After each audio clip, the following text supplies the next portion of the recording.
Hi everyone, good afternoon. I just wanted to give you a brief update and let you know what we're going to be doing in these last 2 weeks of this class. As you know, Friday, July 27th is the last day of the summer semester, and so any work that's revised or submitted or whatnot has to be in by Friday, July 27th at midnight. And then I am available that next week. I'm just going to be grading work and returning it. And then I have to submit grades that next week. So I'll be grading and you'll be getting your work back within a few days and we'll be done.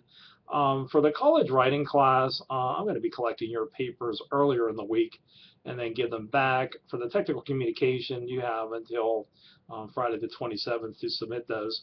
I wanted to mention something to you for both classes. For the college writing class, and if you don't have a handbook for technical communication, this handbook is pretty good, this Brief Penguin Handbook with exercises, or the Brief Penguin Handbook. If you want to have a good handbook, you could keep this one, or you could buy it. They have them available through Amazon.com or Half.com. I mean, they're really cheap, some of the older editions, and so I would consider it. And then we used to use in this technical communication class until about a year ago, we used to use this book. And this is also available if you would ever want to buy this. It's called the Prentice Hall Reference Guide for Professional Writing. And it's actually very similar to the Brief Penguin Handbook. It's by the same company, but there's a section in there, and it has like a section on public and professional writing with different types of documents that you'd have to do. And like I said, it's a good handbook to keep around. There is also, if you ever become an office manager somewhere or ever supervise a good number of people, obviously there's a really good handbook. It's called the HOW, and it's the Handbook for Office Workers. You can find that on Amazon, Half.com. You can find that at a bookstore anywhere, but it's a really, really good book to use. Um, Sometimes, like this is called, my son Mike uses when he was taking a class, the Associated Press style book. This is for people that write newspaper types of articles or other journalistic pieces, but it basically explains, how to write, what the journalistic style is, what words are capitalized, formatting, all headings, all those sorts of things. So at some of the companies you work at, they will give you a paper copy of a style manual, and at some other companies, they'll have one available online. Many companies also have templates, okay?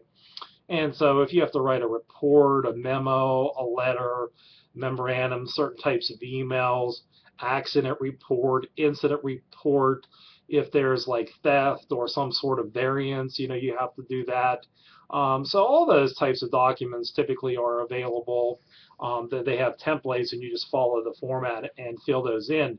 Now, if you don't have templates to use, then one of the best suggestions, and I'll just do this right now, you can open up an Office document, and when you open it up, you can hit File, and then if you have the new version of Word, as I do, then you click on New. If you have Office 2003, 7, and 10, typically there's a little Office button in the left column, and then you can click on New, and then it gives you all these different types of templates that you can use. And so, for example, forms, you could use that one. Job descriptions, letters, memos, minutes, newsletters, planners, and plans and proposals. Obviously, you would use those. Different types of reports. So they have academic papers and reports, expense reports, and so on. So they have different, they have a bunch of different types of documents, and then you have resumes that you can use. The cool thing about the resumes that are available in there, when you click on the resumes and you click on basic resumes, they even have a template that actually allows you to submit your resume to monster.com. They have an easy submit format in a functional resume and some others. So I just wanted to note that to you, because that's good information that's available to you. I also wanted to tell you as well, in Microsoft Word, it is much better to use Word as your document source or Excel or PowerPoint, because everyone pretty much will be able to open those on their computers. And if you want to make sure that everyone can open it, you can always save a Word document in PDF. Now, if you have the full-blown version of Word, there's also Publisher that's available on there, and you can create brochures and pamphlets and so on. So I'll actually go to that one right now. Yeah, brochures, business cards, greeting cards, newsletters, advertisement, awards, business forms, and so on. And you can obviously, use those. They even have quick publications, so if you need to do something or if you have to do something for work related, you can create those. And the one that most people do not know about that is available in the Office suite is Visio, which is a visual organizer type of software. You can create a flow chart, you can create, directions and all sorts of visual information throughout that. So that's one, like I said, that I wanted to mention that is advantageous to use.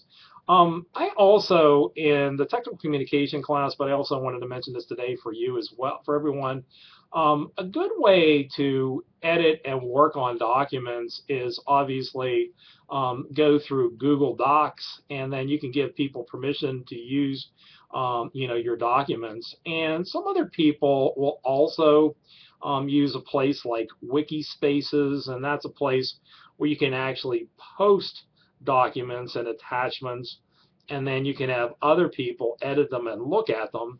And one of the deans here at WCCC, Doug Jensen, he uses Dropbox.com, and so the information is stored on a cloud.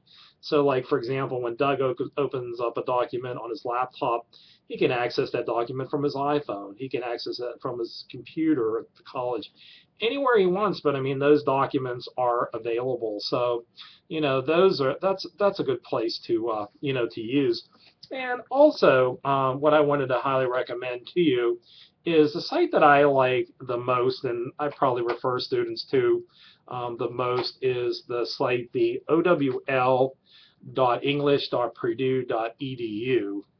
And so basically, when you go there, you go to the very opening page, and they have, for example, job search writing, technical writing. And so, like, if you look on the technical writing, reports, proposals, and technical papers. So they talk about how to do those. But I mean, they have doing different types of citations, like the MLA or the APA. They explain those to you. And I like this site a good deal. And obviously, you can search the Online Writing Lab and find, further information. And so take a look at that if you're not familiar with it, because it's a great resource, and it's one of the ones that I, most strongly endorse and recommend, and many people look at it. I also like two others that I just wanted to mention to you. The one that Kathleen Keefe, our librarian, recommends to me is called refdesk.com. And it has all sorts of information, but on the left-hand side, it also has different search engines: Google, Bing, Yahoo, YouTube, and others. And then they have all different types of fiction and nonfiction, but they have quick links there on the right. And then they go through and provide all sorts of other reference information. So, that one is quite good. And if you look, if you're doing a paper and you need some key facts or key information, there's the U.S. Census Bureau American Fact Finder, and they also have links to other facts and other key bits of information. The other one that I like, again, that Kathleen Keefe, our former reference librarian, recommended to me, is the one that's called Bartleby.com. And with that one, they have reference, fiction, nonfiction, and so on. And so if you were looking for famous quotes, if you're looking for Gray's Anatomy, and then they have a variety of different sources that are available. Even there's a little book on there. It's called Strong's Elements of Style. And when I was in the Navy, I bought and used that little book, but it's on how to make your writing tighter and more specific and more accurate. So anyhow, I just wanted to refer you to that one as well. So those are some references that are available, and those are some of the ones that I like and I use pretty extensively. But again, I always have a handbook available at my desk here at school, and then I have one at home that I refer to, and it's a useful tool to use. And if you can keep it.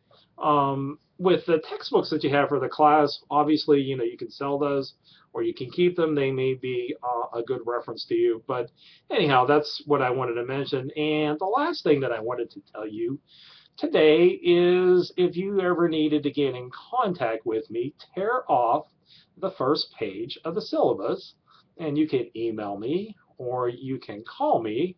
And then if you needed me to write a recommendation for you or something, I could do that. What I would recommend to you most of all is to go to linkedin.com, and I'm on there. I don't have a really detailed profile, but I do have one. And if you want to be connected, we can be connected through LinkedIn. If you would ever need a letter of recommendation, I can do one through LinkedIn, and it would take me all of 5 minutes. It's much easier because it's a public profile, and it's available to others to look at, people that are connected to you or somebody who is looking at you as a potential employee. And so I like that because if I have to write a letter of recommendation, I have to type it. It takes, an hour to do that. Then I have to send it through the U.S. mail and put it on letterhead. And, sometimes that's the way to go. But if you can, and you would like me to write a recommendation for you on LinkedIn, I would do that. If you ever need another type of reference or anything else from me, you can certainly contact me, and I would be more than happy to help you. So I think that's about it, but I just wanted to give you an idea as far as what we'll be doing in these last weeks, and I also wanted to give you some helpful tips and recommendations and so on. So anyhow, I hope to see you at some point in the near future. Thank you.